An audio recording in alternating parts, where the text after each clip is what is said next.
Baik, pertanyaan saya terlebih ke Pak Uskup. Saya mau tanya begini, saat ini hierarki gereja posisinya di mana? Keberpihakannya ke masyarakat adat atau ke perusahaan? Oke. Poinnya apa? Saya skripsi. Izin Bapak Uskup. Nanti dulu Uskup bicara. Sopan. Saya malu. Saya punya mahasiswi Katolik di sini, tapi tidak sopan. Selamat datang di kanal YouTube Manuskrip Papua, ruang informasi dan refleksi yang menghadirkan berbagai isu sosial, lingkungan, dan kemanusiaan di tanah Papua secara netral, faktual, dan berimbang. Dalam sebuah sesi tanya-jawab bersama mahasiswa di wilayah Papua, Petrus Canisius Mandagi, yang mewakili Keuskupan Agung Merauke, mendapat pertanyaan terkait isu pengerusakan lingkungan yang dikaitkan dengan aktivitas perusahaan perkebunan dan pertambangan. Pertanyaan tersebut muncul dalam konteks meningkatnya perhatian publik terhadap dampak eksploitasi sumber daya alam terhadap lingkungan dan masyarakat adat. Sebuah topik yang memang sering membuat suasana diskusi menjadi serius, bahkan kadang membuat narasumber perlu menarik napas lebih panjang dari biasanya.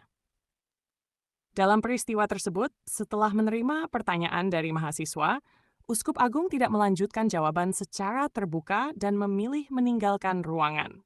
Alasan yang disampaikan adalah karena cara penyampaian pertanyaan dinilai terlalu keras serta tidak mencerminkan etika dialog yang santun. Dalam berdiskusi harus ada kesopanan. Bagaimana kita bisa membangun Papua tapi tiada kesopanan? Orang tidak akan hargai kita. Baik, pertanyaan saya terlebih ke Pak Uskup. Saya mau tanya begini, saat ini hierarki gereja posisinya di mana? Keberpihakannya ke masyarakat adat atau ke perusahaan? Oke. Poinnya apa? Saya skripsi. Izin Bapak Uskup. Nanti dulu Uskup bicara. Sopan. Saya malu. Saya punya mahasiswi Katolik di sini, tapi tidak sopan. Seringkali orang menghargai pertama bukan ide, tapi yang dihormati adalah peradaban dan budaya Papua, budaya sopan. Cuma saya tidak biasa, maaf ya. Saya tidak biasa dengan cara-cara ini ya. Teriak sana, teriak sini. Seperti kita di pasar, seperti kita ada di pelabuhan. Ini bukan pelabuhan, hormati tempat ini yang istimewa. Nah, sekian dan terima kasih. Uskup sudah mau pergi karena saya ada acara lain. Oke? Ya. Izin, poin saya belum terjawab Pak Uskup. Ya, terima kasih ya. Izin Bapak Uskup, pertanyaan saya belum terjawab. Saya izin menyuarakan. Gubernur yang menenangkan Anda. Kalau Uskup ya bukan saya tidak mau, tapi terlalu kasar di sini. Sikap ini kemudian memunculkan beragam tanggapan, baik yang memahami pentingnya etika komunikasi, maupun yang mempertanyakan perlunya ruang dialog yang tetap terbuka terhadap kritik substantif. Sebagian pengamat menilai, dalam forum akademik, pertanyaan tajam memang sering hadir, ibarat ujian lisan, yang justru biasanya diakhiri dengan jawaban, bukan dengan perubahan lokasi. Di sisi lain, beredar informasi bahwa Keuskupan Agung Merauke sebelumnya pernah menjalin kerjasama dalam bentuk program Corporate Social Responsibility (CSR) dengan sebuah perusahaan yang beroperasi di Papua. Berdasarkan laporan media seperti suarapapua.com dan Asia Pacific Report, kerjasama tersebut mencakup pemberian bantuan dana sekitar 2,4 miliar yang disalurkan secara bertahap.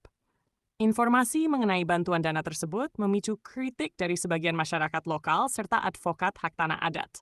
Mereka menilai bahwa hubungan kelembagaan dengan perusahaan yang beroperasi di wilayah adat berpotensi menimbulkan konflik kepentingan, terutama ketika gereja juga memiliki peran moral dalam menyuarakan perlindungan lingkungan dan hak masyarakat adat. Kritik ini tidak hanya menyoroti aspek transparansi, tetapi juga konsistensi antara posisi moral lembaga keagamaan dan praktik kerjasama dengan pihak korporasi. Karena publik tentu berharap suara moral tetap terdengar jelas, bukan hanya saat mikrofon terasa nyaman. Secara netral, situasi ini menunjukkan adanya dua hal yang sama-sama penting, kebutuhan menjaga etika dialog publik, serta pentingnya keterbukaan lembaga terhadap pertanyaan kritis masyarakat. Dialog yang sehat memerlukan sikap saling menghormati, namun juga menuntut transparansi agar kepercayaan publik tetap terjaga, khususnya dalam isu sensitif seperti lingkungan dan hak tanah adat di Papua. Dalam konteks ini, kemampuan menjawab pertanyaan sulit seringkali menjadi bagian dari tanggung jawab moral itu sendiri, Sebab kadang pertanyaan keras bukan untuk menjatuhkan, melainkan untuk memastikan arah komitmen tetap jelas. Terima kasih telah mengikuti pembahasan dari Manuskrip Papua. Mari terus menjaga budaya dialog yang santun, kritis, dan konstruktif demi masa depan Papua yang adil, transparan, dan berkelanjutan. Jangan lupa dukung kanal ini dengan subscribe, like, dan share agar informasi yang objektif semakin luas menjangkau masyarakat. Pembangunan harus memperhatikan lingkungan. Pembangunan harus ramah dengan lingkungan. Jadi antara pembangunan jangan sampai kemudian menghancurkan lingkungan secara berlebihan. Ini kemudian akan disampaikan oleh Bapak Uskup sebentar. Lalu kemudian untuk peran dan kebijakan pemerintah dalam upaya peningkatan SDM, pengurus pusat dan panitia berpikir bahwa pendidikan adalah pilar peradaban umat manusia. Ini ada kolerasi dengan lingkungan tadi. Kalau pendidikan tidak berjalan baik, maka manusia akan juga menghancurkan lingkungan. Karena salah satu fungsi pendidikan adalah memanusiakan manusia. Paling tidak itu adalah pengantar yang bisa saya sampaikan. Untuk selanjutnya, saya memberikan kesempatan untuk Bapak Uskup yang mulia Monsinyur Petrus Kancius Managi MSc agar bisa menyampaikan konsep pembangunan nasional berwawasan ekologi. Saya persilahkan.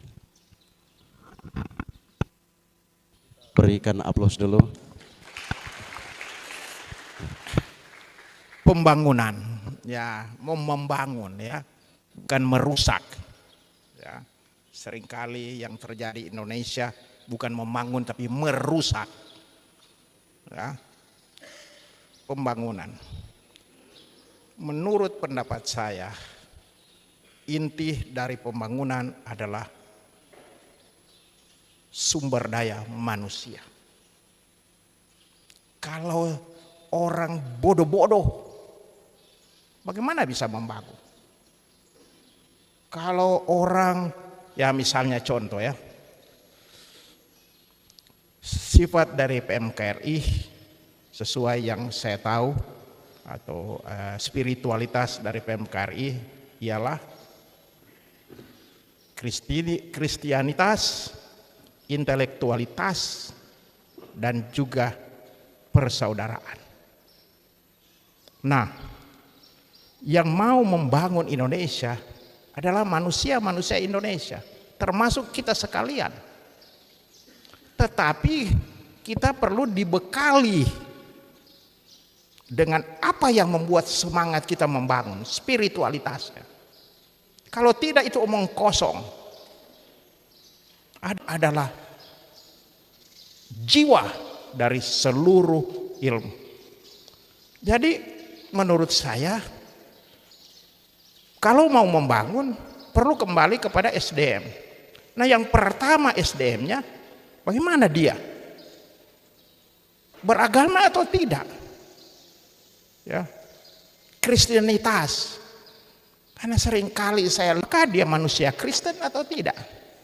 Jadi perlu SDM spiritualitasnya adalah Kristianitas.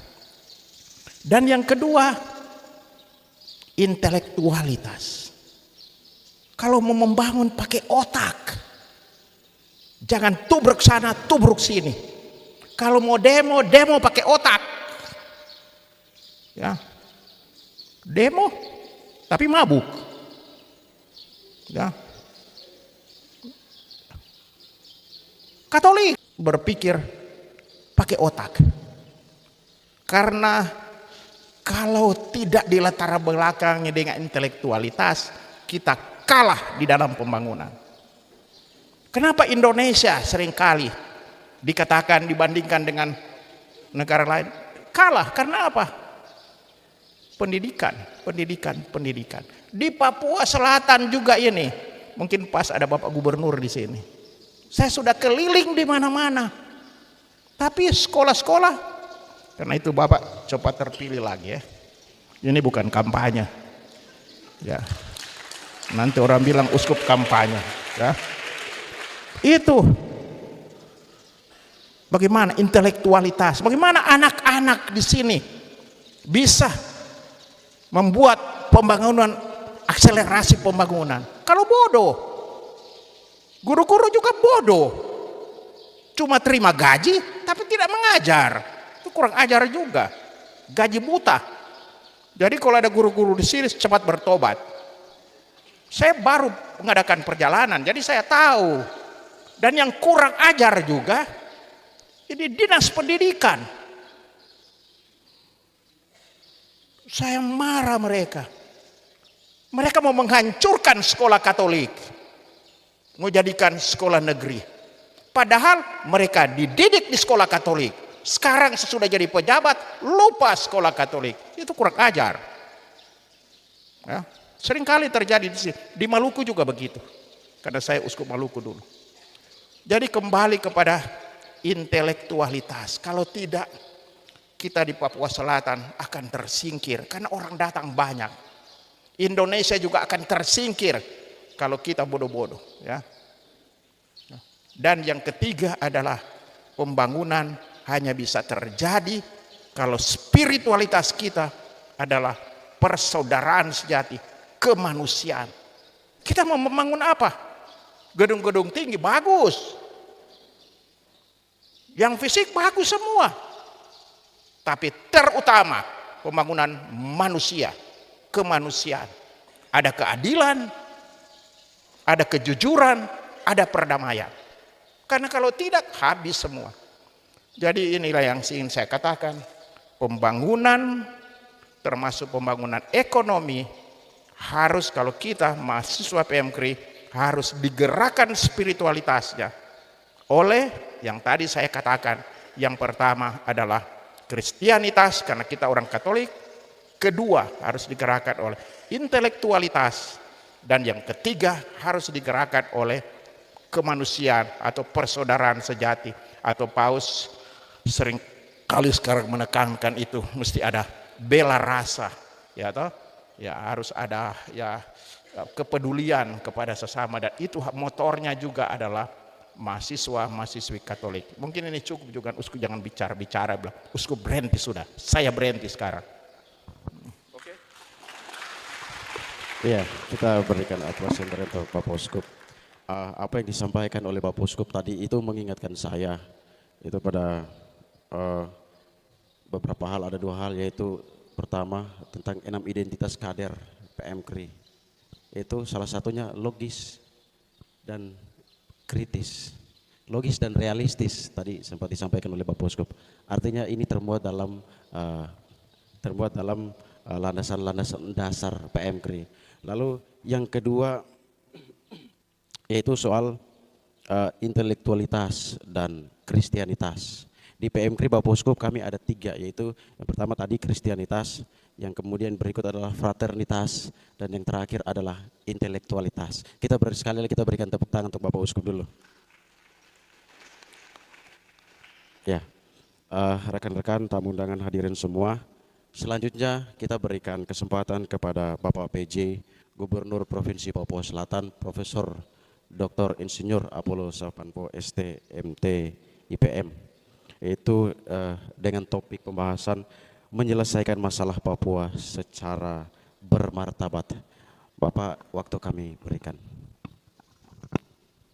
Baik, yang mulia Bapak Uskup Agung Keuskupan Agung Merauke, Monsenyor Petrus Canisius Mandaga MSc, Pastor John Kandam, yang terhormat anggota MRP Papua Selatan Pokja Agama, Bapak Kabit, yang terhormat Ketua Umum PPPMKRI, dan seluruh peserta Kongres ke-33 dan MPA 32 PMKRI 2024. Selamat siang. Shalom. Salam sejahtera untuk kita semua, salam kebajikan. Mari kita panjatkan puji syukur kehadirat Allah Tuhan Yang Maha Kuasa. Kita semua diberi kesehatan dan kekuatan sehingga kita dapat hadir pada pagi hari ini dalam keadaan sehat. Mohon izin selanjutnya Bapak minta izin untuk berdiri ya. Boleh nggak ini? Ya, Bapak Uskup terima kasih.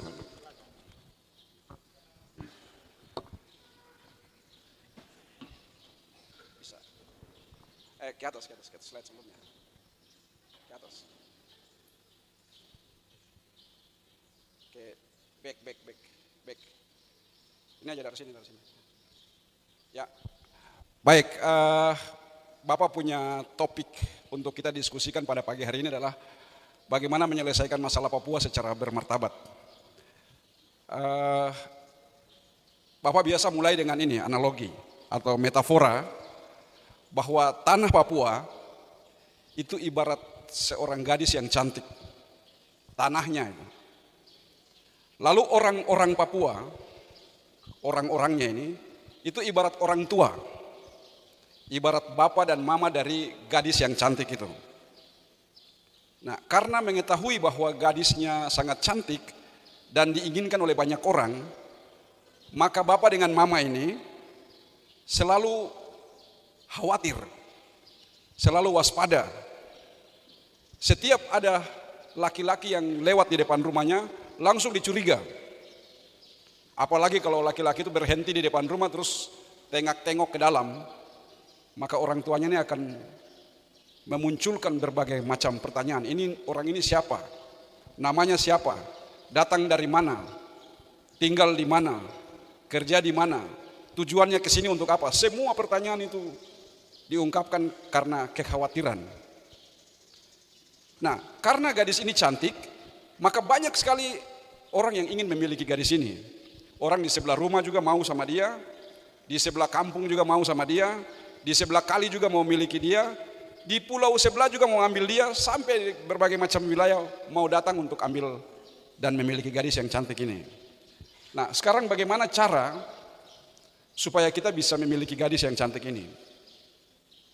Caranya ini banyak, macam-macam, terserah kita saja.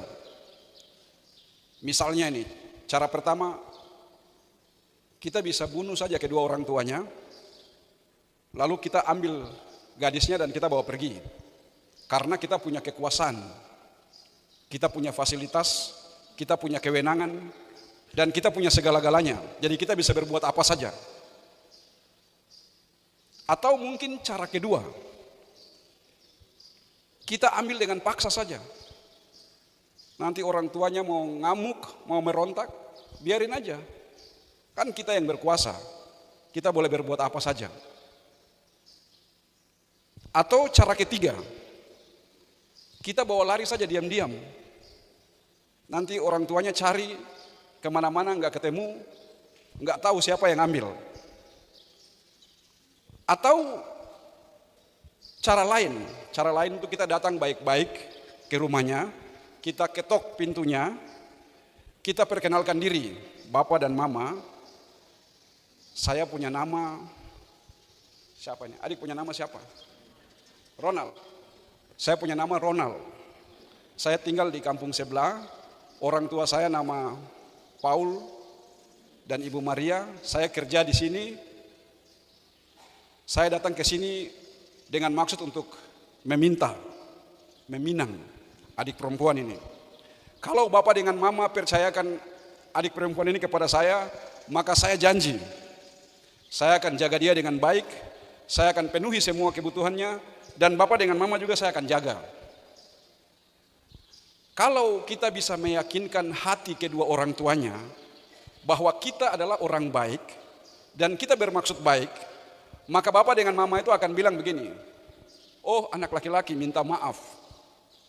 Selama ini bapak dengan mama hanya dengar dari cerita-cerita orang saja bahwa anak ini orang jahat, tukang pencuri, tukang mabuk, tukang rampok dan seterusnya. Tapi ternyata anak ini orang baik. Oleh karena itu begini, anak kau tidak usah bawa anak perempuan ini pergi. Bapak dengan mama sudah tua.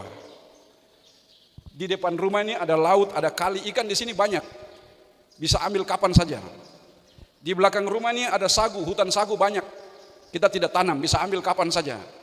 Di sebelah kiri ada kangkung, ada petatas, ada kasbi, di sebelah kanan ada rica, ada tomat, semua kita tidak tanam. Kau bisa ambil kapan saja. Oleh karena itu mari kau tinggal sama-sama dengan kita di sini. Kau tolong jaga kali, tolong jaga laut, jaga dusun, jaga kebun, jaga anak perempuan di sini. Jadi kalau kita bisa meyakinkan hati kedua orang tua ini yang adalah orang Papua, maka itulah yang akan mereka katakan kepada kita. Nah, ini tanah Papua di tahun 1960 Itu seperti tadi itu. Jadi dari arah timur ini Inggris, mereka berkedudukan di Moresby. Mereka mau datang ngambil ini Papua ini. Lalu dari bawah ini ada New Zealand dan Australia, mereka juga mau ngambil. Terus dari arah utara sana itu Jepang udah masuk menduduki Biak, Babo, Bintuni dan sebagian Jayapura. Lalu dari arah timur sini masuk juga Amerika di bawah pimpinan Jenderal MacArthur. Mereka melumpuhkan Jepang di Biak yang ada Goa Jepang sekarang ini, dan juga melumpuhkan Jepang di sini dan mengambil alih pemerintahan di sini. Lalu kita juga masuk di sini dari arah Tenggara dengan pimpinan Komodor Yosudarso. Karena tanggal 1 Desember 1961 itu Belanda mencoba mendirikan sebuah negara di sini. Yang 18 hari kemudian, tepatnya tanggal 19 Desember 1961, itu di alun-alun UGM, Presiden Soekarno mengeluarkan Trikora. Trikora itu isinya pertama, bubarkan negara yang kemarin 18 hari lalu didirikan itu. Dia sebutnya negara boneka. Bubarkan negara boneka Papua buatan Belanda. 2, kibarkan Sang Merah Putih di Irian Barat dan air Indonesia. Dan ketiga, bersiap untuk mobilisasi umum dalam rangka pembebasan Irian Barat. Masuk lewat sini. Lalu di atas tanah ini ada kursi. Kursi itu Belanda yang duduk. Dia duduk baru dia bilang, kalian ini siapa? Kalian mau datang bikin apa di sini? Gadis cantik ini saya yang punya. Nah, terjadi perebutan seperti tadi itu. Seperti metafora tadi.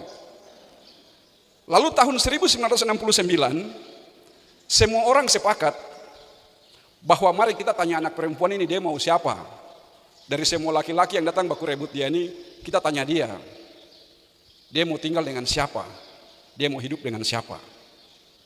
Lalu anak perempuan itu dia bilang, saya mau tinggal dengan orang Indonesia. Melalui Pepera pada waktu itu. Jadi saat ini, anak perempuan itu dia ada tinggal sama-sama dengan kita. Di dalam kita punya rumah. Dan dia datang ke dalam rumah kita juga bukan dengan tangan kosong. Dia datang bawa harta dari kedua orang tuanya. Ada peninggalan dari leluhurnya yang dia bawa serta dan ada tinggal bersama-sama dengan kita. Oleh karenanya, maka kita harus menjaganya dengan baik, mengasihinya dengan tulus dan ikhlas hati, supaya kita tumbuh sama-sama, berkembang sama-sama sebagai satu keluarga. Sekarang banyak masalah. Ini Bapak kelompokkan menjadi dua nih. Dua kelompok atau kategori masalah ini hanya dibedakan dengan kata di saja. Ini masalah-masalah Papua dan yang kedua adalah masalah-masalah di Papua. Masalah-masalah di Papua itu sama dengan masalah-masalah manusia di seluruh dunia. Masalah pendidikan, masalah kesehatan, masalah kemiskinan, dan seterusnya. Tapi masalah-masalah Papua ini ada beberapa yang spesifik. Ada masalah pelanggaran HAM, ada masalah rasisme, dan seterusnya. Yang diamanatkan oleh TAP MPR untuk kita selesaikan secara bermartabat. Jadi adik-adik sekalian, pada tahun 2001 itu lahir Undang-Undang Otonomi Khusus. Undang-Undang Otonomi Khusus itu yang kita kenal secara luas saat ini, dia berdiri atas dua kaki. Kakinya itu dua. Dan harus dijalankan dua-dua. Kalau tidak dijalankan dua-dua nanti dia pincang. Kaki yang satu itu namanya penyelesaian masalah Papua secara bermartabat. Kaki yang kedua itu namanya program percepatan pembangunan kesejahteraan. Nah, kenapa kaki pertama itu namanya penyelesaian masalah Papua secara bermartabat? Karena tadi itu perebutan. Waktu kita baku rebut itu terjadi konflik. Konflik ini banyak yang mati. Banyak tentara kita yang mati, banyak polisi kita yang mati, banyak orang pendatang yang mati, banyak orang asli Papua juga mati. Kita semua mati. Dan itu menimbulkan memoria pasionis atau ingatan penderitaan. Ketika anak-anak yang masih kecil melihat orang tuanya gugur di depan mata, itu tergores, terluka hatinya. Dan dia akan terinspirasi untuk membalas dendam di kemudian hari. Dan ketika dendam itu terbalaskan, menimbulkan dendam yang baru lagi. Nah, luka hati ini yang harus kita sembuhkan. Makanya di berbagai wilayah dulu itu ketika kita mau membangun, itu ada resistensi, ada hambatan. Para pekerja kita itu mengalami kendala dalam membangun wilayah ini. Mau buka keterisolasian wilayah saja, keamanan dan ketertibannya tidak kondusif. Ada masalah yang menggancal. Itu kaki pertama. Kaki yang kedua adalah program pembangunan kesejahteraan Papua. Kenapa perlu percepatan? Karena teman-teman Aceh, Provinsi Aceh, sampai dengan Provinsi Maluku, itu sudah mulai membangun provinsinya sejak tahun 1945, sejak kemerdekaan. Sedangkan kita, Provinsi Papua yang sebelumnya bernama Irian Jaya dan Irian Barat, itu baru mulai membangun provinsi sejak tahun 1969. Dengan lahirnya Undang-Undang Nomor 12 tahun 1969 tentang pembentukan Provinsi Otonom Irian Barat. Pada waktu itu gubernurnya berkedudukan di Suasiu, di Ternate. Gubernur pertama kita Bapak Elias Bonai memerintah dari sana. Pangdam memerintah dari Ambon, Kapolda dari Ambon. Di sini masih daerah konflik.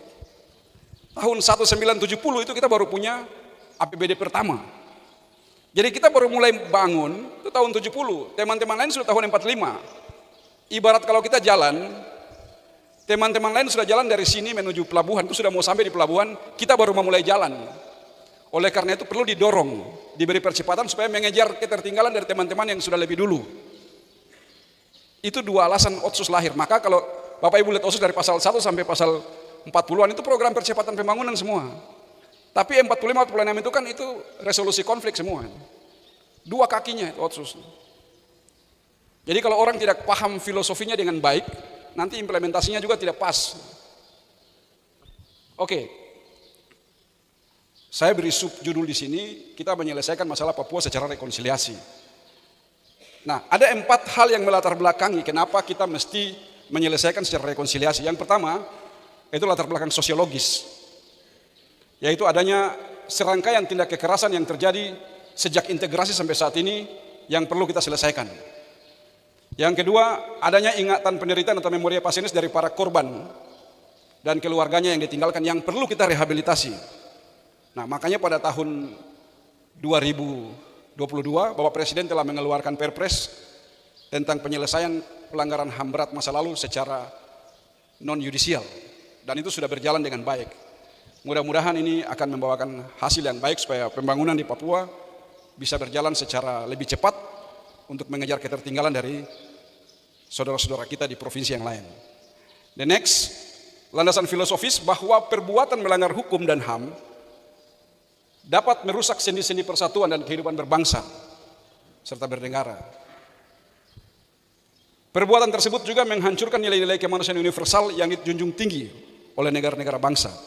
Oleh karena itu semua perbuatan melawan hukum, semua perbuatan melawan HAM itu sedapat mungkin harus kita eliminasi. Yang ketiga, latar belakang politis, ini ada 2 TAP MPR yang melahirkan Otsus. TAP MPR nomor 499 dan TAP MPR nomor 4 tahun 2000. Maka 2001 itu lahir Otsus karena ada dalam TAP MPR. TAP MPR ini mengamanatkan siapapun presidennya, siapapun kepala negaranya wajib melaksanakan amanat TAP MPR. 1999 dan 2000. Maka 2001, 1 tahun berikutnya lahir Otsus. Nah, latar belakang yuridis, ini kita punya undang-undang dasar yang mengatur bahwa negara wajib melindungi seluruh warga negara dan seluruh tumpah darah. Jadi kalau anak perempuan itu dia sudah masuk di dalam rumah kita, berarti dia juga warga kita ya. Kita harus melindungi dia juga. Dan pasal 28 Undang-Undang 45 dan secara operasional di pasal 46 Undang-Undang Otsus ini mengamanatkan rekonsiliasi. Ini yang tidak pernah dibahas-bahas di Otsus ini. Yang dibahas cuma pasal-pasal kesejahteraan aja, pasal-pasal resolusi konflik dan rekonsiliasinya kita tidak bahas-bahas. Oke. Ini lewat saja. Ini juga lewat saja. Nah, ini Bapak cerita nih. Jadi ketika aparat keamanan TNI Polri berhadapan dengan massa aksi, demonstran, itu aparat juga sebenarnya dia sama dengan kita. Aparat juga tidak menginginkan jatuhnya korban jiwa dalam penyampaian aspirasi yang disampaikan oleh mahasiswa ataupun masyarakat, kelompok-kelompok masyarakat. Mereka juga selalu menghindari tindakan-tindakan yang represif. Mereka ingin tuh tindakan-tindakan yang dialogis. Tapi apabila terjadi perlawanan oleh massa aksi, maka ini mulai potensi konflik dari situ. Kalau aksi mulai anarkis, maka terpaksa aparat harus melakukan atau mengambil langkah-langkah penegakan hukum. Nah, langkah-langkah penegakan hukum ini ada potensi di situ. Jadi begini, aparat mengambil langkah-langkah penegakan hukum karena ada perintah dari institusi. Lalu institusi itu memerintah aparat untuk melakukan langkah-langkah yang terukur atau langkah-langkah penegakan hukum. Misalnya sebagai contoh pembubaran. Nah, negara mengambil kebijakan perintah konstitusi bahwa pejabat negara wajib menjaga kedaulatan negara. Jadi ini adik-adik kalau perhatikan baik rangkaiannya ini, itu satu lingkaran yang saya sebut sebagai the first cycle atau lingkaran pertama yang begini, massa melakukan anarkis, aparat mengambil langkah-langkah penegak hukum atas perintah institusi. Institusi memerintahkan penegakan hukum atas kebijakan negara. Negara mengambil kebijakan karena perintah konstitusi. Jadi ini lingkaran. Dalam lingkaran ini, semua orang yang terlibat tidak ada yang salah. Semuanya melakukan karena ada dasar proseduralnya. Demikian juga korban. Korban akan bilang begini, loh, saya kan menyampaikan aspirasi rakyat. Salah saya di mana? Jadi baik pelaku maupun korban itu sama-sama merasa benar. Itu adalah lingkaran pertama. Jadi adik-adik ingat baik-baik, lingkaran pertama itu baik korban maupun pelakunya sama-sama merasa benar. Sekarang lingkaran kedua. Lingkaran yang kedua ini, sistem peradilan kita itu tidak bisa menghukum institusi. Sistem peradilan kita hanya bisa menghukum person atau orang atau pribadi yang melakukan perbuatan melanggar hukum. Maka ketika terjadi pelanggaran hukum, maka yang akan diproses adalah pelakunya. Orang. Kalau ada penembakan, maka orang yang memegang senjata, apakah senjata tajam atau apa benda lain, dia itulah yang akan diidentifikasi dan dialah yang akan dibawa ke meja peradilan. Sehingga pelaku tadi dia akan merasa dirugikan, dia akan merasa begini, loh, saya kan melaksanakan perintah pimpinan, saya kan melaksanakan perintah institusi, saya kan melaksanakan kebijakan negara, saya kan menjaga kedaulatan negara, kenapa saya dikorbankan? Ini pelaku ini. Pelaku itu dia merasa dikorbankan, apalagi korbannya. Korbannya pasti juga merasa dikorbankan. Jadi di dalam circle kedua ini, atau lingkaran kedua, itu semua orang yang ada dalam masalah itu merasa dirugikan. Jadi coba Anda bedakan, circle satu semua orang merasa benar, circle kedua itu semua orang merasa dirugikan. Tidak ada seorang pun yang diuntungkan di sini. Bahkan sistem peradilan kita antara pelaku dan korban, itu pelaku merasa dikorbankan, korbannya juga merasa dirugikan. Misalnya begini, saya mencuri ayam di kandangnya Pastor John. 10 ekor sekaligus saya curi semua, saya ambil. Lalu saya dilaporkan ke kepolisian. Maka saya diproses hukum, naik ke pengadilan, dijatuhi hukuman, di penjara. Tapi ayamnya Pastor tidak pernah dikembalikan. Sampai saya selesai menjalani hukuman, sampai keluar pun tetap Pastor tetap saja rugi. Jadi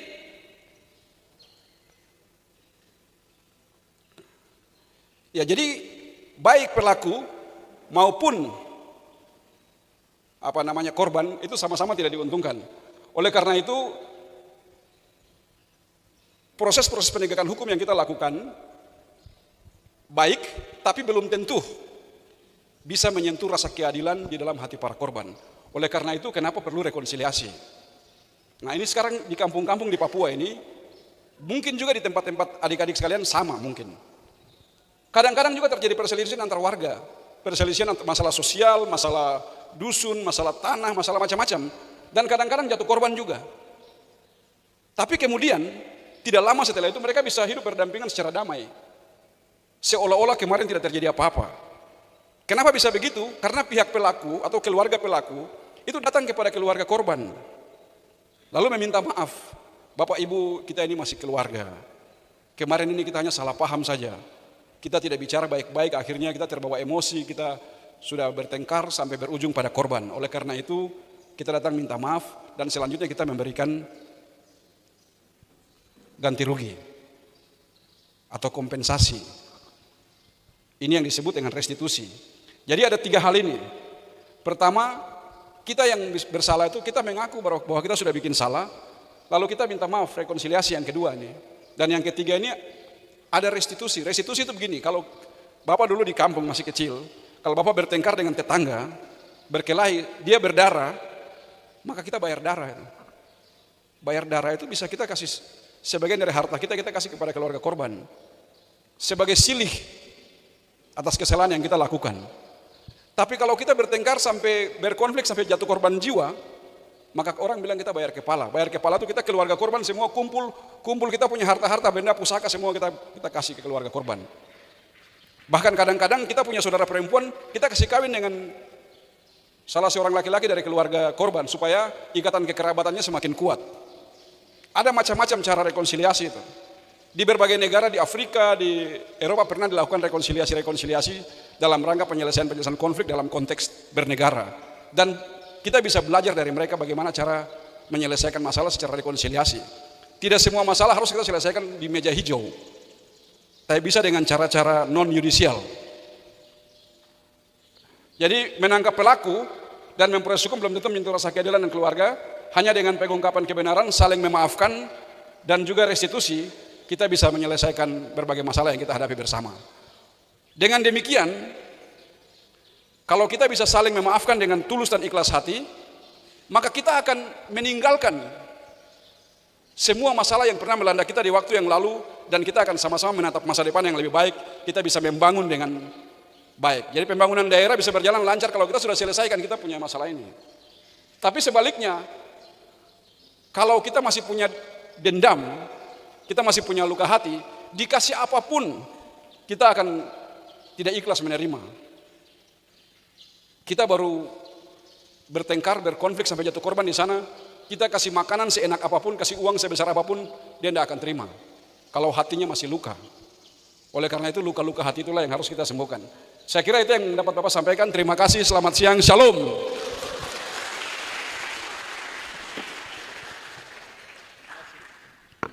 Ya baik. Terima kasih untuk PJ Gubernur yang telah menyampaikan materi dengan tema penyelesaian masalah Papua secara bermartabat. Jadi saya teringat kembali di dalam Alkitab, Yesus selalu mengajar itu menggunakan analogi. Rata-rata pengajaran Yesus selalu menggunakan analogi. Dan ini saya pikir tepat agar kita bisa dapat tema tangkap nilai yang tersembunyi di dalamnya. Begitu. Jadi ini bicara tentang masalah Papua, tapi kemudian sangat luar biasa Bapak, terima kasih, sampaikan melalui cinta yang erotis. Begitu. Cintanya erotis, tapi ini bukan tentang cinta erotis. Begitu. Ini tentang masalah Papua. Lalu berlanjut tadi sampai bahas tentang filosofi otonomi khusus atau dasar daripada lahirnya otonomi khusus, yaitu ada yang lalu dan yang sekarang ke depan bagaimana, itu filosofi daripada otonomi khusus. Selanjutnya teman-teman, rekan-rekan, para senior, tamu undangan yang hadir, kita izin teman-teman semua, Bapak Uskup minta waktu sedikit untuk tambahkan. Setelah itu kita akan lanjut dengan tanya jawab.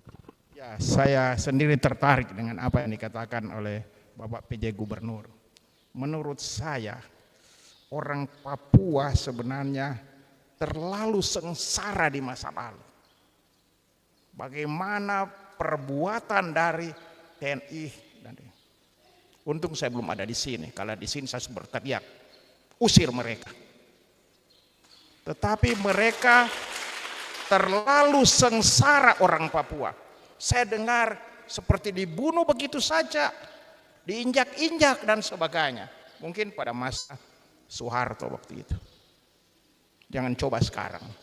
Coba sekarang saya akan berteriak, Presiden, pecat itu tentara-tentara di sini. Sudah sering saya berteriak di mana-mana. Jadi memang ada memoria passionis. Tidak gampang untuk sembuh untuk orang Papua. Selalu ada ingatan penderitaan. Dan itu diwariskan terus sampai saat ini. Diajarkan terus. Sekarang pertanyaannya, bagaimana memoria passionis itu bisa dihapuskan? Jalan satu-satunya agama, religio, Kristianitas. Itu mau jalan mana? Kembali ke Kristus. Dia juga mengalami pasio yang sangat brutal. Tetapi di atas kayu salib, Kristus mengatakan, Kristus mengampuni orang-orang yang demikian. Jadi agama.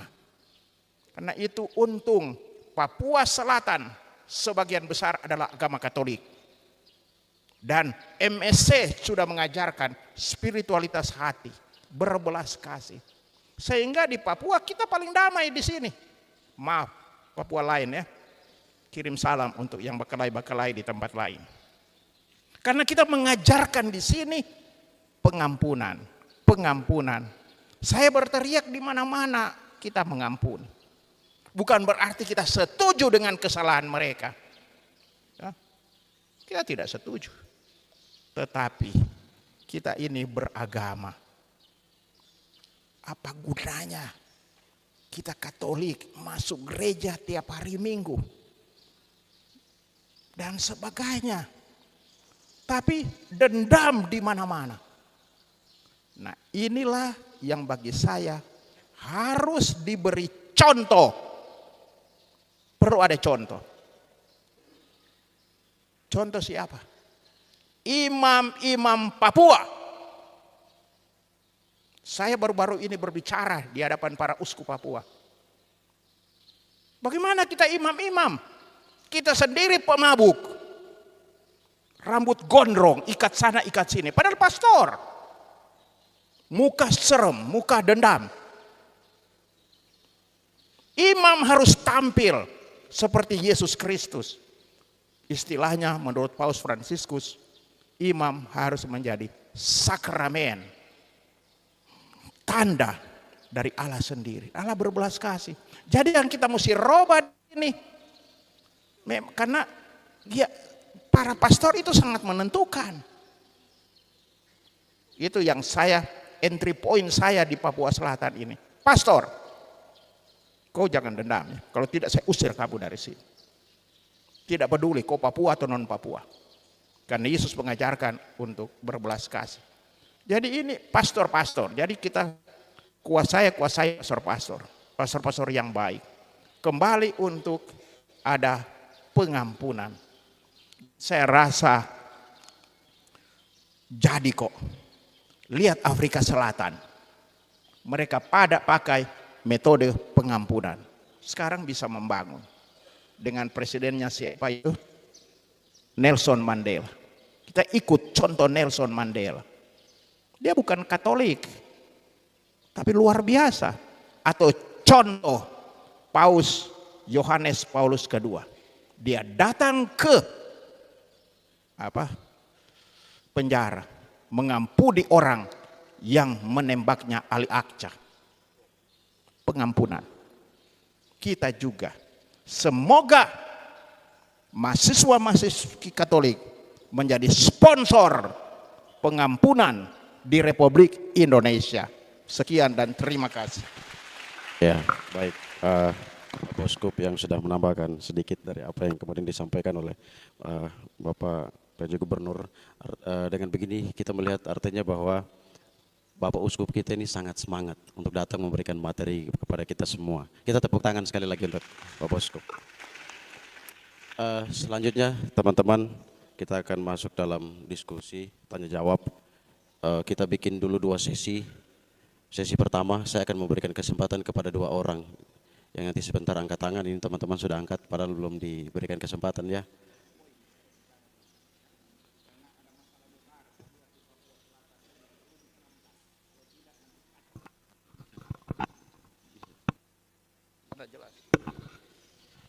Ini masalah lingkungan. demo di mana-mana.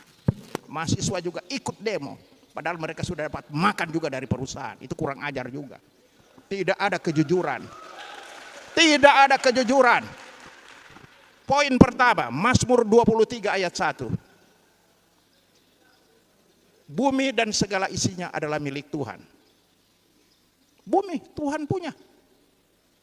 Jadi kita manusia harus jaga bumi ini. Termasuk orang-orang Papua jaga. Jangan jual-jual tanah. Bilang kami tidak setuju dengan perusahaan ini. Padahal di belakang jual tanah. Datang kepada keuskupan. Bapak kami mau jual tanah. Kurang ajar juga. Jangan jual. Mereka sangka keuskupan mau tergerak hati. Tidak. Jadi ini lingkungan ini dasar pertama. Bumi ini milik Tuhan dan sebagainya. Semua harus jaga. Bukan cuma non Papua. Papua juga harus jaga. Karena kalau tidak, lihat saja banjir di Bupul. Saya baru dari Bupul sana. Di mana-mana banjir. Ini kesalahan siapa? Kita sama-sama Papua dan non Papua. Karena kita tidak olah dengan baik. Dan yang kedua ya saya mau bilang. Memang kalau ada perusahaan yang datang di sini, mereka harus berlaku adil. Adil. Jangan mereka gemuk, kita di sini kurus-kurus. Memang banyak pejabat gemuk-gemuk juga ya. Kalau ini tidak terlalu gemuk, tapi kalau saya lihat pejabat-pejabat Papua, aduh gemrot-gemrot. Karena banyak makan juga. Kita menurut saya yang perusahaan itu harus adil. Tanda keadilan apa? Sederhana sebenarnya orang Papua minta keadilan. Sederhana. Cuma seringkali tidak dipenuhi. Dan otsus di mana? 1.000 triliun. Siapa yang makan? Sudah di penjara yang makan-makan itu. Di mana dana otsus? Sederhana tuntutan orang Papua. Jalan bagus. Padahal saya ke Nasem, Pak Gubernur, hampir mati saya. Jalan ke manakah? Kalau Bapak jadi gubernur, perhatikan jalan-jalan di sini. Nah, karena sering kali janji tinggal janji, tapi parlente jalan terus. Politisi sekarang jalan kemana-mana, janji supaya terpilih. Pasti kami buat jalan ini. Kalau saya jadi gubernur, saya ini. Sudah jadi gubernur, dia ke Jakarta terus, piara perempuan di Jakarta. Ya toh? Tepuk tangan untuk yang piara-piara perempuan. Dan tidak jarang mahasiswa-mahasiswi juga. Jadi jangan persalahkan orang lain. Belum kawin, so hidup bersama.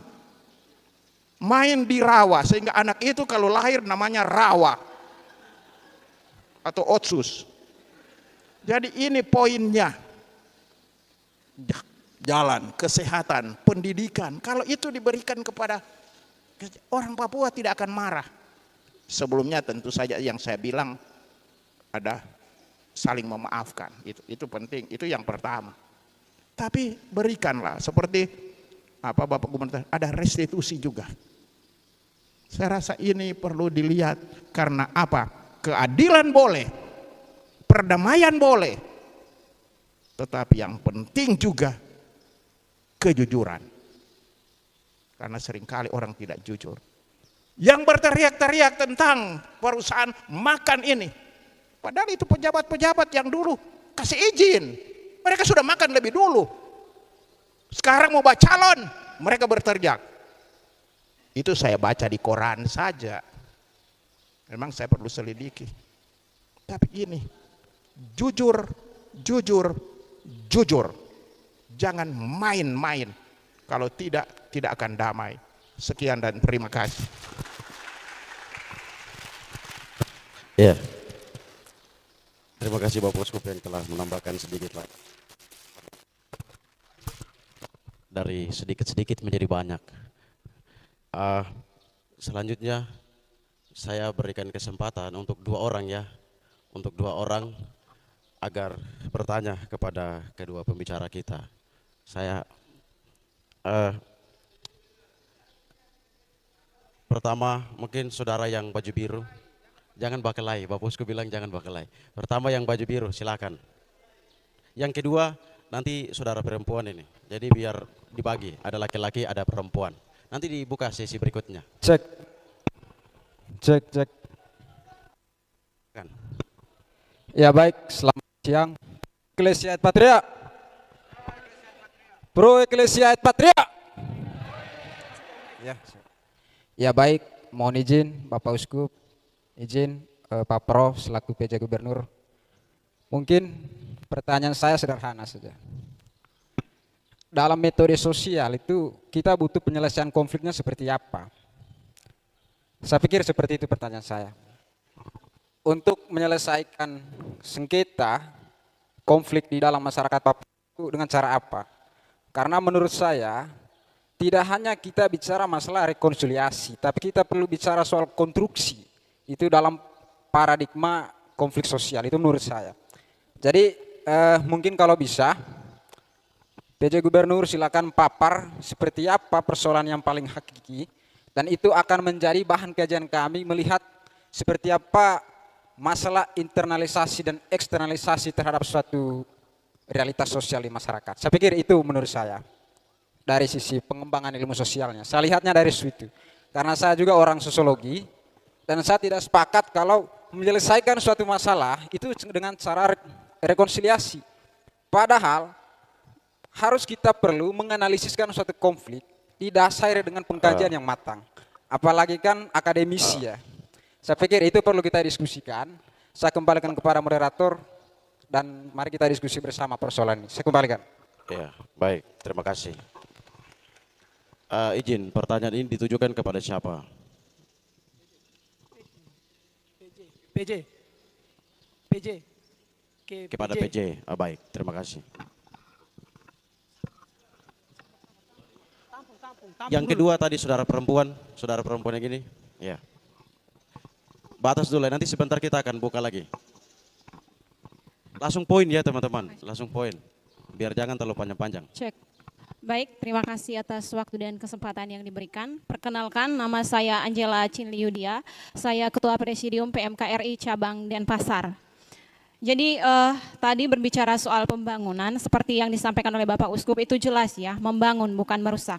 Nah, kalau misalnya saya berkaca dari tempat saya tinggal sekarang yaitu di Denpasar, ada satu hal yang menarik di sana yaitu itu visi dari Gubernur Koster yaitu Nangun Satkerti Loka Bali, di mana pembangunan itu spiritnya adalah bagaimana menjaga keharmonisan alam, manusia dan juga kebudayaan, terlebih khusus kebudayaan Bali itu sendiri. Dan saya pikir kalau misalnya kita berbicara dalam konteks Papua, ini juga bisa diadopsi bagaimana berbicara soal pembangunan di Papua, ini juga harus memperhatikan tiga hal ini, alam, manusia dan juga kebudayaannya. Dan mungkin di sini saya sangat tertarik untuk berbicara soal kebudayaan Papua misalnya, karena berbicara soal kebudayaan ini tentu ini yang membuat Papua pada umumnya itu berbeda dengan daerah-daerah lain. Tadi disampaikan oleh PJ Gubernur bahwa alam Papua itu seperti gadis cantik gitu. Jadi berbicara soal gadis cantik ini tentu di daerah-daerah lain juga banyak. Kalau misalnya kita berbicara soal pesona alam, pantai dan segala macam, itu juga kita temukan di daerah-daerah lain. Tetapi yang membedakannya apa? Itu adalah kebudayaan. Kebudayaan Papua, kebudayaan Bali, Kalimantan dan sebagainya, itu yang berbeda. Dan yang mau saya tanyakan adalah, dan ini ditujukan kepada PJ Gubernur, tadi disampaikan begitu banyak hal, tetapi yang mau saya tanyakan kira-kira dari pemerintah Papua sendiri, apakah sudah ada langkah strategis yang sudah disiapkan untuk bagaimana membangun Papua itu sendiri dengan melihat tiga hal yang tadi saya sebutkan, alam, manusia dan juga kebudayaannya. Kira-kira langkah strategis apa yang sudah disiapkan oleh pemerintah khususnya dalam pembangunan nasional menuju Indonesia Emas 2024? Kira-kira seperti itu. Saya kembalikan ke moderator. Terima kasih. Baik, terima kasih. Kita berikan tepuk tangan untuk saudara kita. Selanjutnya saya berikan kesempatan kepada PJ Gubernur untuk bisa menjawab kedua pertanyaan. Baik, terima kasih tadi Adik untuk metode penyelesaian konfliknya seperti apa, itu teknis saja. Tentu di setiap daerah manusia punya kearifan, kebijaksanaan dengan tata cara dan adat istiadat yang sudah turun-temurun dilakukan oleh komunitas di sana. Tapi pada prinsipnya begini, bahwa peristiwa itu terjadi tahun 1960-an. Dan kita sekarang ini, generasi yang ada ini, generasi yang lahir tahun 70 ke atas, kita tidak pernah mengalami peristiwa itu. Tapi kita mewarisi konfliknya. Nah, kalau kita mau proses secara hukum, itu kan pelakunya sudah tidak ada, korbannya sudah tidak ada, saksinya tidak ada, buktinya tidak ada. Sehingga yang paling relevan adalah rekonsiliasi. Kita saling memaafkan dengan perdamaian, sehingga dengan demikian kita akan bisa mampu membangun tanah Papua secara lebih cepat dalam upaya menghadirkan kesejahteraan untuk seluruh rakyat di tanah Papua. Yang kedua, untuk adik perempuan, ini benar, jadi harus ada keselarasan antara alam, manusia, dan budayanya. Jadi hutan ini, itu fungsinya minimal ada 3. Kalau dalam bahasa perundangan itu kita sebut, pertama itu ada hutan konservasi, yang kedua itu hutan lindung, yang ketiga itu hutan produksi. Hutan konservasi itu fungsinya adalah melestarikan semua keanekaragaman hayati yang ada hidup di dalamnya, yang ada waktu lalu, harus masih ada saat ini, dan harus akan ada di waktu yang akan datang. Jadi hutan itu dia punya fungsi itu melestarikan, nggak boleh ada yang punah di situ.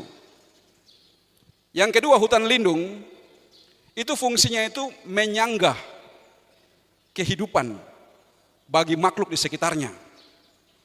Contoh, kita punya rawa biru di sini sebagai sumber air bagi kebutuhan air domestik, baik di kota Merauke maupun wilayah sekitarnya.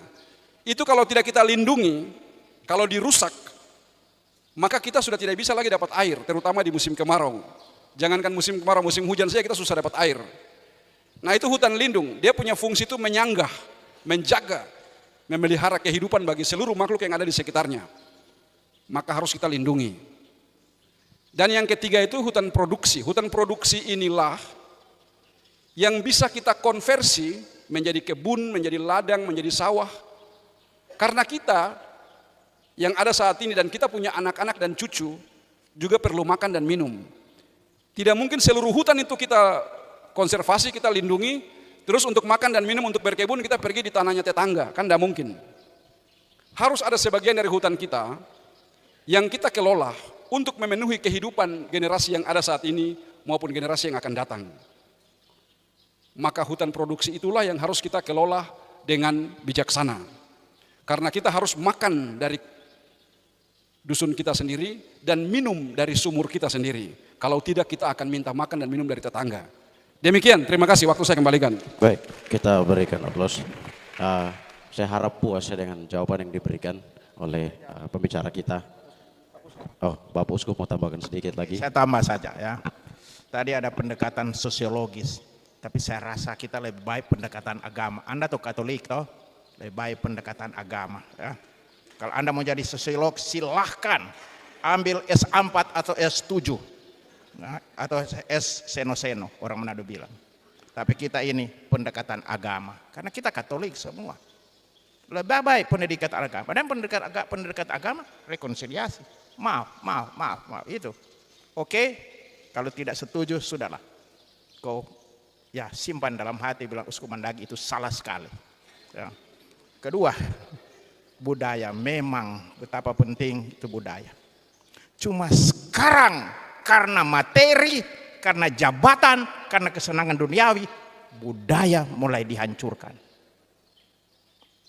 Budaya. Padahal ada orang Papua pasti ada budaya menghormati perempuan. Tapi mereka sikat saja. Ada budaya rekonsiliasi. Ada pasti. Tapi baku pukul.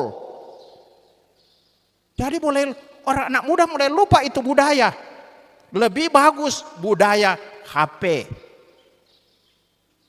Sekarang budaya modern, milenial. Padahal budaya itu karunia Tuhan. Ya, untuk manusia supaya hidup benar dan hidup baik. Jangan kita hancurkan budaya. Contoh satu, saya di Maluku, semoga tidak terjadi di sini. Budaya sasi. Itu bagus budaya sasi. Supaya laut tidak hancur, hutan tidak hancur, ada budaya sasi. Tetapi budaya ini sudah dipakai untuk pemilihan kepala desa. Satu kepala desa dia tutup jalan, saya di Maluku. Saya datang, saya skop itu sasi itu. Mereka bilang, bahaya uskup, bahaya, datang kemari. Hampir semua orang Namar itu dipukul oleh semua umat Katolik. Berani pukul uskup, jangan coba-coba. Dan saya berkata benar kok.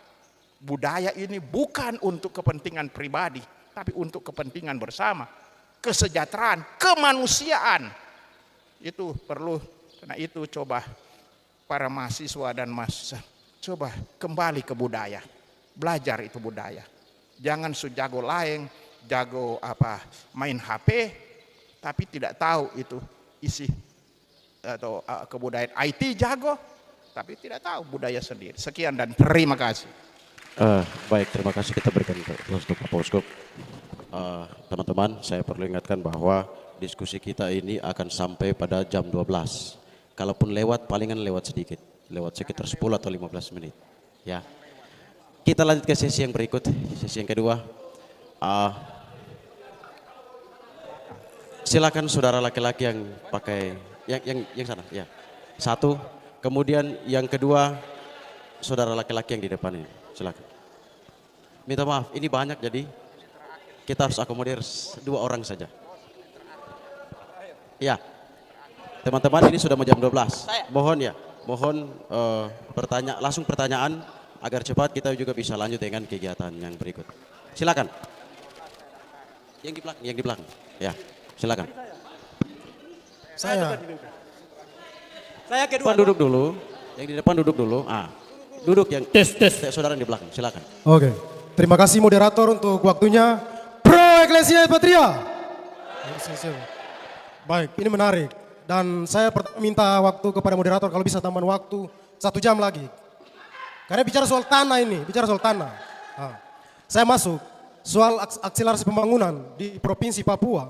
Sebelumnya jadi Provinsi Provinsi Papua, sekarang Provinsi Papua Selatan. Kalau kemudian kita melihat dari kajian LIPI, di situ mengatakan akar konflik, 4 akar konflik masalah Papua. Yang pertama tentang sejarah status politik Papua, itu menjadi akar yang paling mendasar dari segala akar. Lalu kemudian yang kedua tentang pelanggaran hak asasi manusia. Yang ketiga tentang kesenjangan pembangunan. Yang keempat tentang rasisme dan marginalisasi. Kalau kita mau bicara soal itu dalam konteks negara kesatuan Republik ini dikatakan sebagai negara hukum, kita di Papua ini hukum tumpul. Pelanggaran-pelanggaran hari ini terjadi tidak pernah dibicarakan oleh pemerintah daerah dan dibawa untuk menyelesaikan sampai ke tingkat pusat. Tidak ada sama sekali. Kalau bicara tentang undang-undang Otsus, di situ tentang rekonsiliasi. Dalam undang-undang itu juga hanya pasalnya saja, tapi tidak ada gedungnya. Tidak ada gedungnya. Makanya hari ini berbagai macam kasus pelanggaran yang Presiden Joko Widodo juga janjikan 2014 bahwa dia akan menyelesaikan semua itu. Dan ternyata itu bohong. Dipercepat ke pertanyaannya, saudara. Sabar moderator, sabar. Ini penting. Pertanyaan pertama, bagaimana? Maaf, tunggu. Kamu mahasiswa Katolik atau kafir? Mahasiswa Katolik kita saling perasaan. Kristianitas. Jangan sama dengan mahasiswa di tempat lain. Oke, siap. Saya lanjutkan. Ya, jangan teriak-teriak. Oke, dengar dulu. Oke. Poin yang pertama, yang tadi saya sampaikan itu, soal pelanggaran. Pemerintah tidak punya upaya untuk menyelesaikan semua itu. Kenapa tidak tuntut kepada Jokowi untuk menyelesaikan sesuai dengan dia berjanji? Tidak sama sekali. Itu soal itu. Lalu kemudian, bicara soal marginalisasi. Hampir rata-rata nasional soal pendidikan. Kita masih IPM, Indeks Pembangunan Manusia di Papua, masih 64, sekian. Secara nasional itu paling rendah di Republik ini. Dan paling miskin di Indonesia, itu provinsi. Oke. Bagaimana kemudian Saya tahu hari ini kita diberikan pendidikan gratis ke sana. Apa konsep pembangunan pendidikan gratis itu bisa berkembang? Maksud saya begini, kalau kemudian kita bicara soal data dari Agus Rektor Universitas Papua, dalam data dia menyampaikan bahwa di seluruh Papua dari tingkat pendidikan, anak-anak dari seluruh tingkat pendidikan dari SMA sampai ke perguruan tinggi, hari ini 600.000 anak asli Papua tidak sekolah. Tidak sekolah. Bagaimana kemudian kita bicara soal ini? Dan hari ini kita dikirim ke luar negeri segala macam. Pemerintah tidak punya upaya untuk bangun universitas semua di sini. Oke, tanya apa? Kita punya dana untuk segala macam itu dibawa ke sana. Bangun universitas di sini, begitu. Itu baru pembangunan. Jangan kita pergi sekolah di sana semua. Jadi saya minta bagaimana pemerintah Provinsi Papua punya upaya supaya ke depan itu bisa konsep pembangunannya seperti itu. Lalu kemudian yang berikutnya, cukup dulu. Mas, Supaya kita moderator sabar dulu. kepada teman-teman. Saya masih bicara. Sabar. Oke, Cukup terima kasih. dulu, dijawab dulu. saling menghargai. Itu satu ya tadi sudah satu. Teman-teman, kita harus saling mengerti bahwa di depan ini 2 orang yang bicara, di depan kita ini ada Saya sekitar mau 300 tambahkan orang. ya, dalam berdiskusi harus ada kesopanan. Bagaimana kita bisa membangun Papua, tapi tiada kesopanan? Orang tidak akan hargai kita. Toh, kesopanan itu universal. Maaf, saya punya kesan. Kita di sini ada gubernur. Hormatkah kamu kepada gubernur? Nggak usah hormat uskup, nggak apa-apa karena kamu tidak suka saya. Oke, saya rasa ini yang terakhir karena saya mau berangkat sekarang. Tepat jam 12 saya tinggalkan ruangan ini. Silakan. Terima kasih. Izin pimpinan saya terakhir. Proyek Leset Patria. Proyek Leset Patria. Ya, itu tadi sudah satu pertanyaan. Yang berikut saudara agak cepat ya. Biar langsung dijawab sebentar. Silakan. Oke, terima kasih untuk kesempatannya. Perkenalkan, nama saya Halpius Rokmabin dari PMKRI Cabang Jayapura. Baik, pertanyaan saya terlebih ke Pak Uskup. Saya mau tanya begini. Mau tanya apa? Silakan. Karena saya sudah mau berangkat. Coba tanya. Oke, yang pertama terkait dengan yang tadi kesopanan begitu. Yang saat ini kita rasakan misalkan label-label, misalkan orang Papua itu kasar begitu. Jadi memang kita memang dengan tenang, tapi memang suara-suara kita memang agak tegas begitu. Apa itu? Jadi saya mau tanya, yang pertama berbasis ekologi. Yang saat ini hierarki gereja keberpihakannya ke siapa? Setelah itu kita melihat potret Papua Selatan hari ini. Jelas, uskup sudah pongo. Oke, deforestasi terbesar, penyumbang deforestasi terbesar adalah Papua Selatan. Apa? Begitu. Terus Apa itu? jadi Ulang yang tadi. Pertanyaan tadinya apa? Coba tanya saja. tentang ekologis. Jangan menerangkan. Iya. Beda antara menerangkan dan tanya. Yang pertama, saya bacakan dulu laporan pusaka tahun 2021, 1.150 juta hektar dilenyap di Papua Selatan. Itu tentang ekologi, itu data analisis pusaka. Sedangkan pertanyaan saya, saat ini hierarki gereja posisinya di mana? Keberpihakannya ke masyarakat adat atau ke perusahaan? Oke. Poinnya apa? Kenapa? Oke, sudah. Sudah ya. Saya jawab karena Sudah saya dapat sudah mau poinnya. pergi. Pertama akan dijawab oleh Bapak Saudara, Uskup. saya jawab karena saya sudah Lalu mau pergi. kemudian nanti akan dijawab oleh PJ Gubernur. Silakan Saya sudah Bapak minta Uskup. izin kepada ini. Posisi gereja dengan adanya investasi itu bagus juga, banyak investasi. Tetapi poinnya ada untuk masyarakat. Jangan mahasiswa makan saja. Anda dapat dana-dana ini tapi tidak sekolah. Korupsi itu. Sudah selesai skripsi. Izin Bapak Uskup. Nanti dulu uskup bicara. Sopan. Saya malu. Saya punya mahasiswi Katolik di sini, tapi tidak sopan. Anda tidak laku. Seringkali orang menghargai pertama bukan ide, tapi yang dihormati adalah peradaban dan budaya Papua, budaya sopan. Cuma sekarang Anda sudah dipengaruhi oleh budaya lain mulai tidak sopan. Gubernur juga bilang, oh memang biasa Bapak Uskup, cuma saya tidak biasa, maaf ya. Saya tidak biasa dengan cara-cara ini ya. Teriak sana, teriak sini. Seperti kita di pasar, seperti kita ada di pelabuhan. Ini bukan pelabuhan, hormati tempat ini yang istimewa. Kongres ini dihormati. Nah, sekian dan terima kasih. Uskup sudah mau pergi karena saya ada acara lain. Oke? Ya. Izin poin saya belum terjawab Pak Uskup. Ya, terima kasih ya. Izin Bapak Uskup, pertanyaan saya belum terjawab. Saudara laki-laki.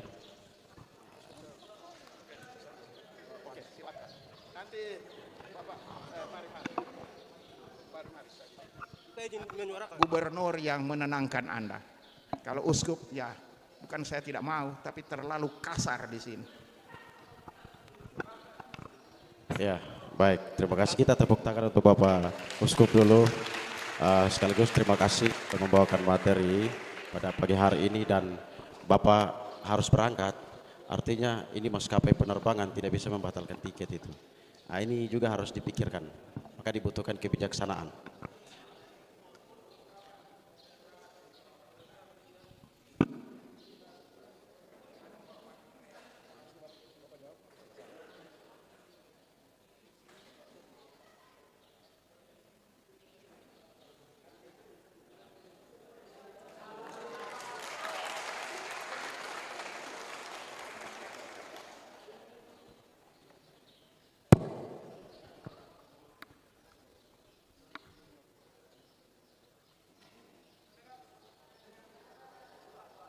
Ya, kita lanjut ke pertanyaan yang berikut. Bukan pertanyaannya, menjawab. Masukan. Bapak PJ Gubernur Bersifat akan masukan, menjawab. izin. Saudara laki-laki, tadi sudah diatur oleh moderator. Mohon di sini kita sudah atur bersama. Sekarang kita lanjut ke jawaban dari pertanyaan yang tadi, yang pertama tadi, begitu. Silakan, Bapak. Baik, terima kasih. Tadi sebentar, Adik. Adik tenang dulu, tadi ada 2 pertanyaan yang Bapak harus jawab. Pada saat mereka tanya, Bapak diam. Nah, pada saat Bapak jawab, diam juga, dengar dulu. Kalau misalnya adik tidak mau dengar, kalau adik-adik tidak mau dengar jawabannya, ya berarti silakan bicara saja, Bapak tidak akan jawab. Jadi begini, pertanyaan pertama, tidak benar bahwa pemerintah tidak melakukan apa-apa. Adik-adik itu mahasiswa yang sedang belajar, maka belajarlah berbicara based on data. Kalau datanya benar, datanya valid dan akurat, dianalisis dengan cermat, dengan metode analisis yang benar, maka akan melahirkan informasi-informasi yang kredibel. Informasi kredibel itu informasi yang terpercaya. Nah, informasi yang kredibel itulah yang akan kita pakai oleh para pemimpin untuk mengambil kebijakan. Jadi kalau datanya salah, analisisnya salah, informasinya salah, maka kebijakannya juga salah. Oleh karena itu biasakan diri cari data dan informasi yang benar. Kalau Anda pakai mesin-mesin pencari, searching engine di HP Anda, Perpres nomor 17 tahun 2022 itu bahwa Presiden mengeluarkan peraturan Presiden tentang penyelesaian masalah-masalah pelanggaran HAM berat masa lalu secara non-yudisial. Bisa dicari sekarang. Di seluruh Indonesia, termasuk di Papua, konflik Wamena, Wasior, itu sudah dijalankan. Jadi kalau ada yang bilang bahwa Presiden tidak melaksanakan penyelesaian secara non-yudisial, itu tidak benar. Banyak tokoh-tokoh Papua yang ikut dalam masalah itu, sudah sampai ke daerah konflik. Dan kita punya regulasi mengatur bahwa yang berhak menentukan suatu pelanggaran atau perbuatan melawan hukum itu termasuk pelanggaran HAM atau bukan, itu Komnas HAM. Misalnya kalau kita dua ini bertengkar, berkelahi terus saya pukul dia, itu pelanggaran HAM atau bukan, itu ada kriterianya. Dan Komnas HAM berdasarkan kewenangannya telah menetapkan konflik-konflik mana saja yang pelanggaran HAM, mana yang pelanggaran HAM berat. Nah itulah, daftar itulah yang ditindaklanjuti oleh pemerintah. Dan itu dengan pengawasan internasional juga. Bisa dicari saja di Google, udah dilaksanakan. Tapi peradilan secara yudisial tetap jalan untuk memproses para pelaku pelanggaran HAM, dan non-yudisial dijalankan untuk membantu para korban dan keluarganya. Oleh karena itu hati-hati kalau kita bicara, mahasiswa harus berbicara berdasarkan data dan fakta yang akurat, yang valid. Karena kalau kita bicara salah, orang akan bilang bahwa kita tidak tahu apa-apa.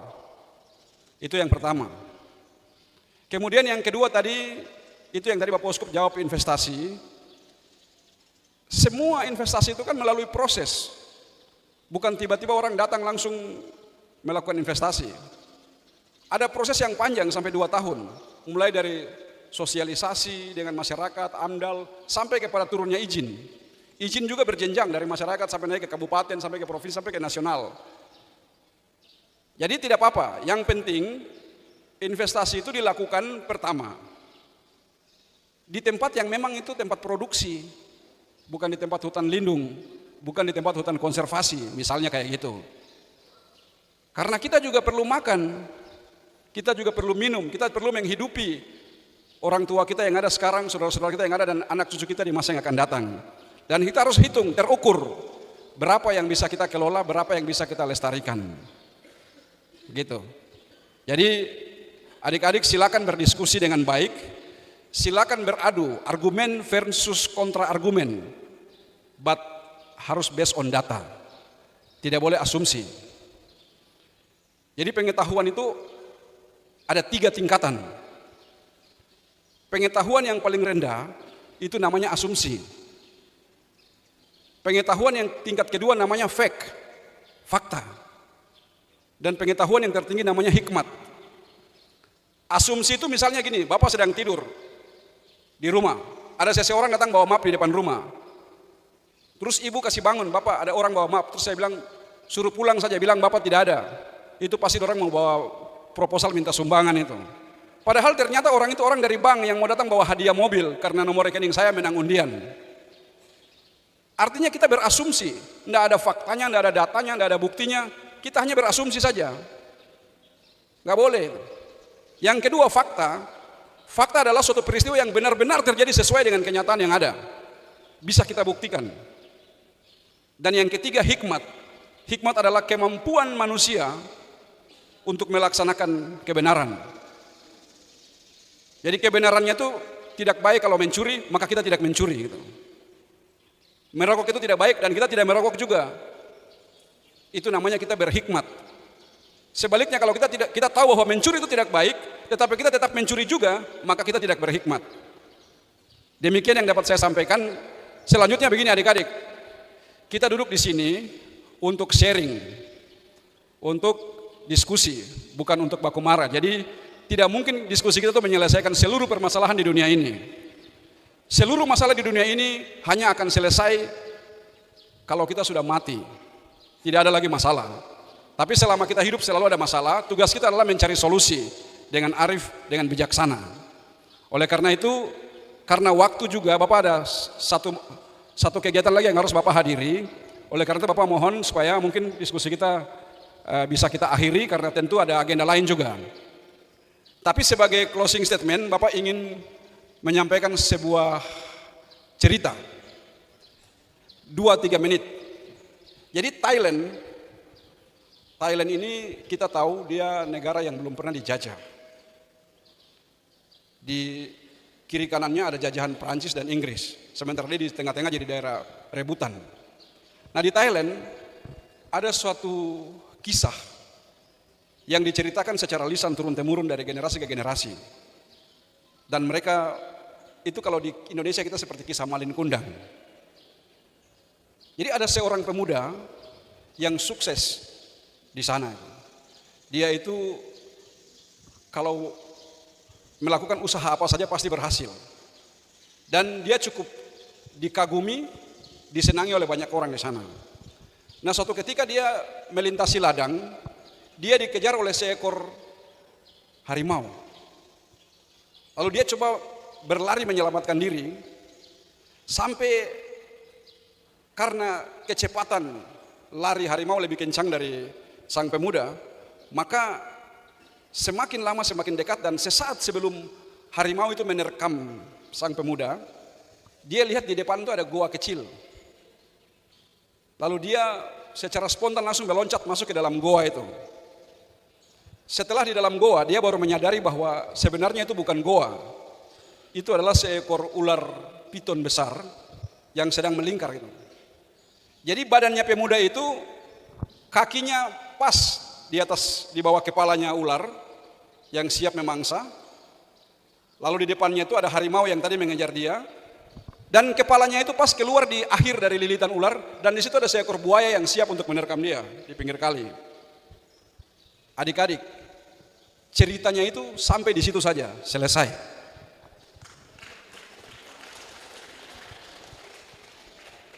Jadi para orang tua di Thailand, mereka sampaikan kepada anak-anaknya, kisah selanjutnya Anda tulis sendiri.